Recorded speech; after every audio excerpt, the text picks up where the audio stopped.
Sa buhay, kapag marunong ka makontento, hindi ka makakaramdam ng inggit sa ibang tao. Pero alam nyo, kapag natutunan natin na makontento sa anumang meron tayo, yung inggit unti-unting mawawala.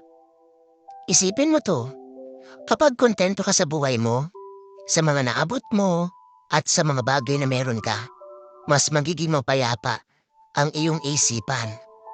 Hindi ka na mag-aaksaya ng oras sa pagtingin ng kung anong meron sila na wala ka. Tandaan natin na ang inggit ay isang lason sa ating kaligayahan. Ito'y nagdudulot ng negativity sa buhay ng isang tao.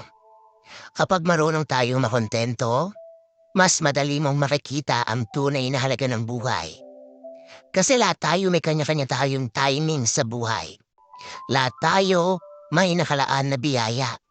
Hindi pa lang siguro sa mayon, pero magtiwala ka lang. Dahil kung para sa iyo yon, kahit anong mangyari, para sa iyo yon.